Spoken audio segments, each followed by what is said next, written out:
eu estava pensando em trabalhar com um GIS histórico. Nós hoje estamos sempre querendo trabalhar com dado mais novo. Não, dado de quê? 2010? Não, tá muito velho. Dado de 2011? Tá velho. E 1970? Se eu quiser fazer uma comparação de como é que eram as redistribuição de água da cidade do Rio de Janeiro em 1970, isso não é importante para você perceber o padrão de como foram implementadas as redes de água na cidade do Rio de Janeiro? Estou falando mais academicamente, né? Ou não, ou em mercado também. Você pensar cenários de expansão, pensar soluções práticas para uma implementação ou não atual em outra cidade. Então a gente tem que começar a pensar essa possibilidade passada também como uma grande fonte de dados para a gente levantar dentro do geoprocessamento. E aí, um histórico, eu vou pular um pouquinho isso, eu vou já chegar aqui a John Snow, que foi o primeiro epidemiologista moderno, em 1854, a fazer um mapeamento de risco de epidemia em cólera em Londres. Então ele fez uma coisa, perdão da palavra, quase boba, no caso, em relação ao que a gente tem de capacidade hoje. Mas ele foi muito esperto. Ele pegou o mapa de Londres, né, as ruas de Londres, mapeou, ele era epidemiologista, cruzou as informações dos óbitos com os poços nas quais as famílias e as pessoas bebiam sua água. Bom, aqui vocês podem ver os pontos, são as mortes, tá? Os pequenos X aí são as fontes onde vocês bebiam água. Então você vê que aquele cara lá, por exemplo, era um grande azarado. Que ele foi visitar alguém, bebeu uma água que não devia e veio a falecer. Mas você começa a trabalhar com a ideia de padrão e você identifica quais são os poços que estão mais associados a determinado problema.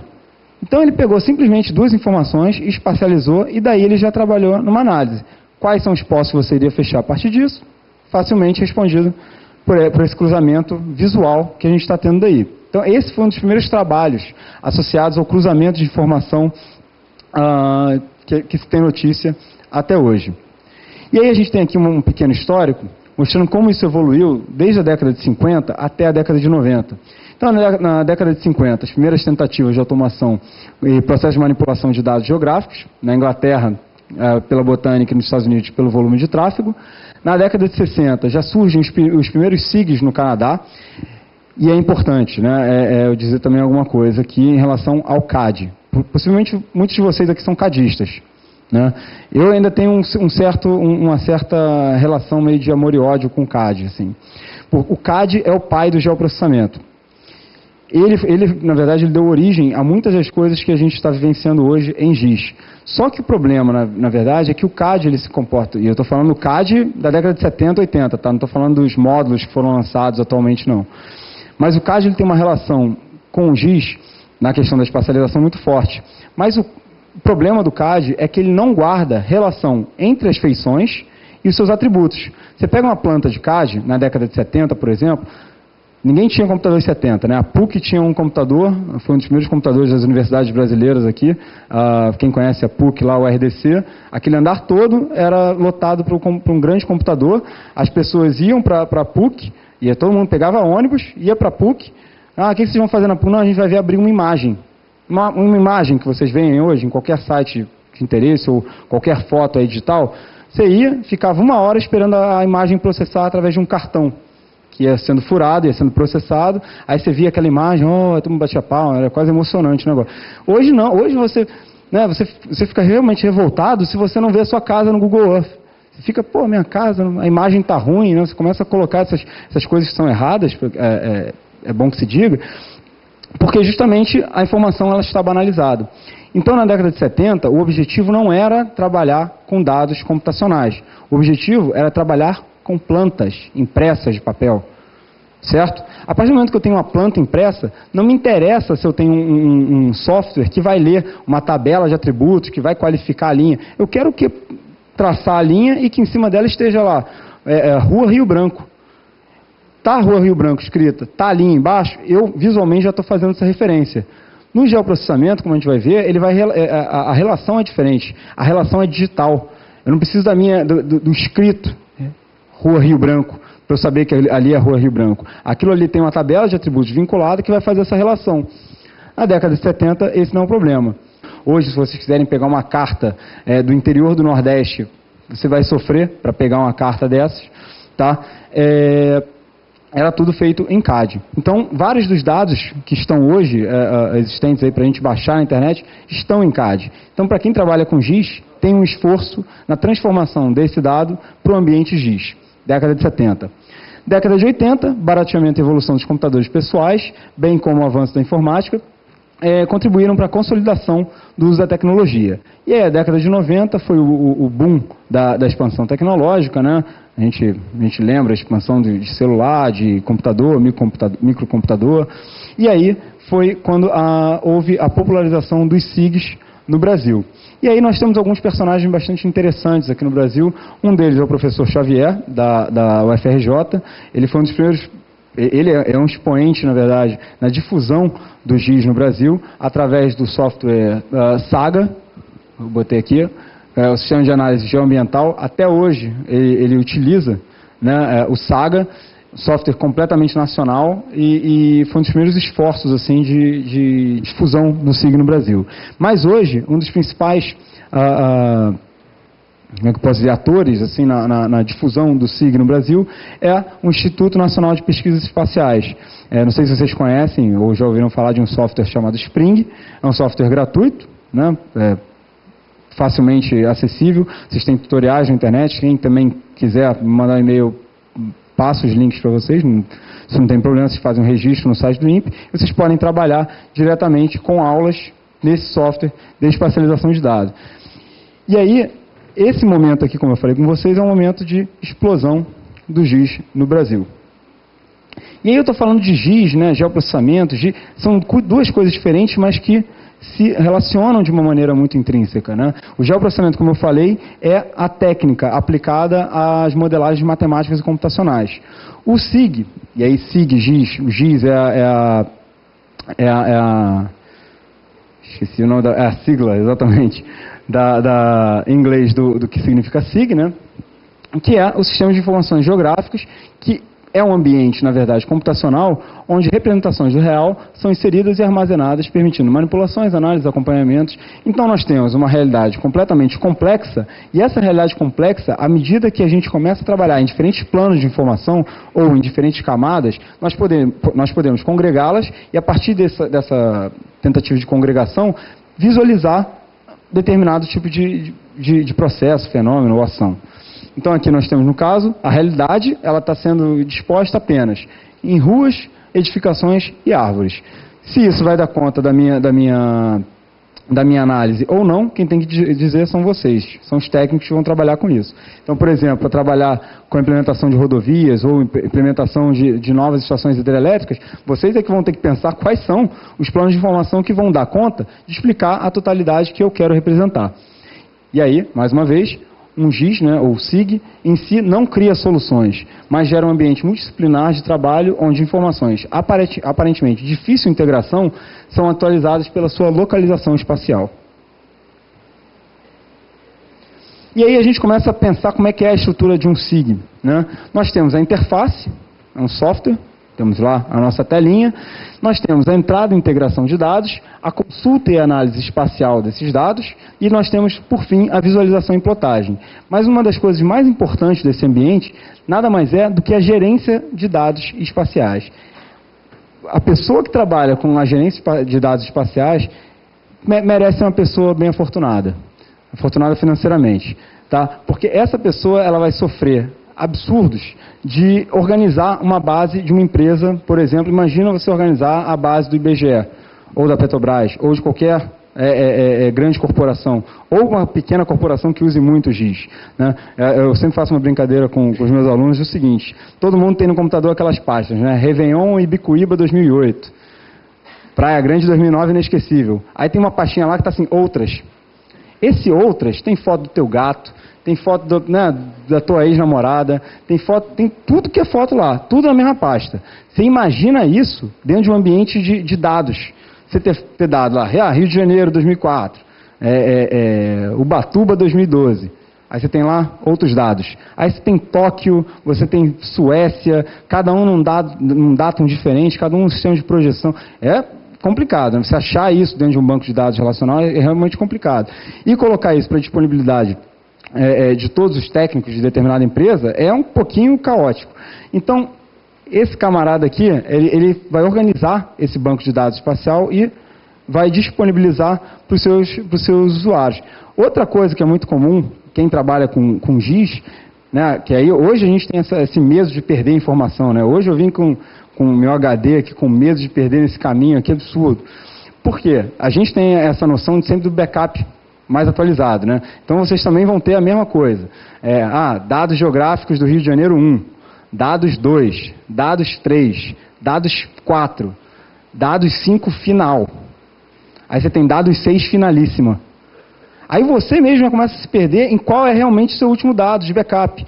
E aí isso vai ser produzido, por exemplo, essa questão do backup, a questão da organização dos dados, pelo nosso camarada gerente do banco de dados geográficos.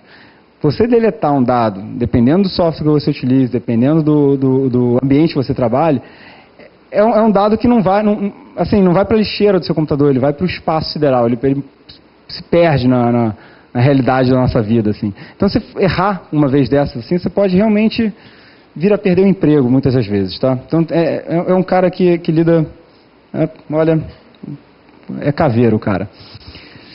A estrutura de um SIG. Nós temos a interface com o usuário, que é isso que eu já comentei com vocês, a entrada e integração dos dados, mais uma vez, gerência de dados espaciais, consulta e análise e visualização e plotagem. Foi isso que eu acabei de passar rapidamente para vocês, e aí vocês vão poder ler mais tarde com mais calma.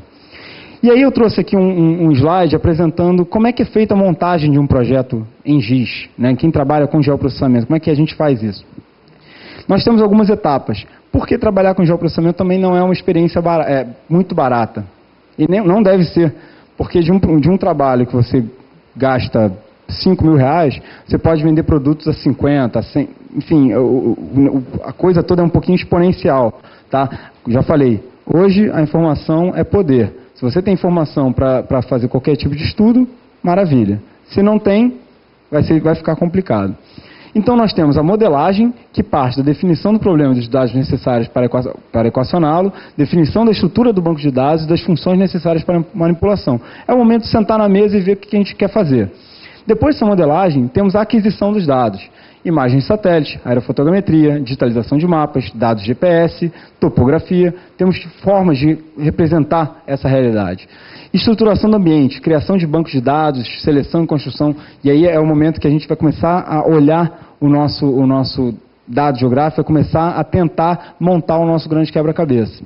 Análise e manipulação é a etapa de inteligência, é a etapa onde você, como engenheiro, como geógrafo, como arquiteto, vai pegar os seus dados e vai começar a cruzá-los para chegar a um resultado final. Esse quadrinho aqui está um pouquinho desatualizado, até mesmo porque o CAD já está avançando um pouco, e essa é uma tendência, né? O ambiente CAD e o ambiente SIG se aglutinarem, eles estão convergindo para o mesmo ambiente, é por isso que eu falei da relação de amor e ódio com o CAD. Nós temos aqui aquisição e integração, análise e visualização, o CAD já começa a entrar nessas áreas também. GPS é uma tecnologia fundamentalmente voltada para aquisição, detecção remota, aquisição, integração e análise, e aí o GIS, né, o SIG, em todas essas esferas. O desktop mapping, a realidade virtual e o ambiente web, eles estão muito mais associados à visualização e análise. Mas isso aqui, vocês devem estar acompanhando, a difusão de mapas online, enfim, ambientes na quais vocês podem fazer pesquisas, sejam governamentais ou não, que são bastante interessantes nessa caixa.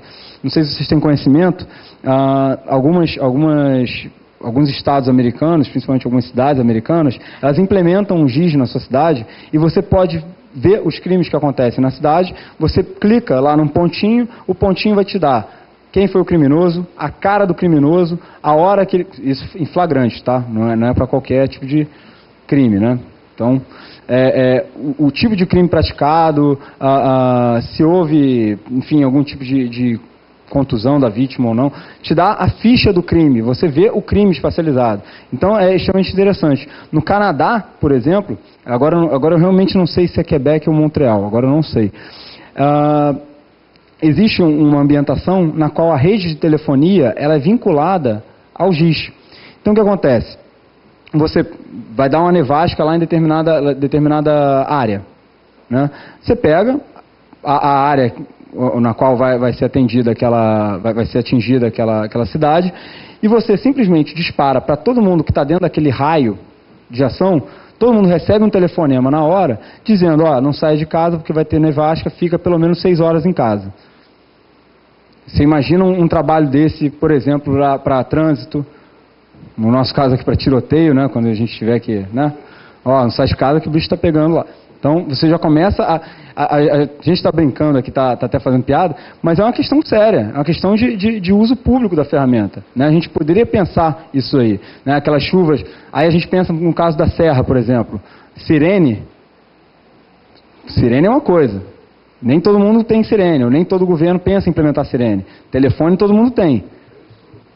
E tem os surdos ainda também, então ainda tem isso. Agora, a gente tem que pensar a difusão dessa informação e o acesso espacial, e sempre vai ter a importância do dado espacial. Por isso que eu me detive um pouquinho mais ali no desktop mapping, na realidade virtual e no ambiente web. Aqui são as gerações dos SIGs, isso aqui é basicamente como o GIS foi evoluindo, porque antigamente, né, como eu falei, o pai do GIS, né, do geoprocessamento, era o CAD e a cartografia manual quase, e hoje você tem sistemas distribuídos, né? Hoje você pega o dado do CAD, você joga para o ArcGIS, você pega o dado do ArcGIS, joga para o Spring, você tem uma correlação, né? Eu adoro essa palavra aqui, interoperabilidade, até funcionou, medo disso não funcionar no microfone. Essa palavra, ela demonstra essa relação entre ambientes, entre tipos de sistemas de dados, no caso, que é extremamente funcional. Hoje você tem uma empresa, né, você tem os cadistas, os funcionários que trabalham com GIS, e eles podem simplesmente, rapidamente, conversar entre si. Não existe mais concorrência, né? Existe uma junção entre essas esferas. Então, aí eu vou passar um pouquinho rápido, porque não é o foco, mas aí a gente chega aos dados espaciais. Porque a gente está falando de geoprocessamento, mas não está visualizando exatamente o que é o geoprocessamento, né? Como é que isso é feito, como é que essa relação de dados ela é trabalhada. Então, nós temos os dados espaciais, que são compostos por uma base locacional e por uma base de atributos. Como eu falei, você tem uma relação hoje digital, na qual o vetor se relaciona diretamente com o atributo que o qualifica. Então nós temos a localização e os seus atributos. Esses atributos eles podem ser espaciais, temporais ou temáticos. Então, por exemplo, se eu perguntar aqui a idade de cada um, esse atributo não vai ser espacial, concorda? Não vai ser temático, ele pode ser temporal. De quando vocês nasceram? Quantos anos vocês têm de formado? Está lidando com datas.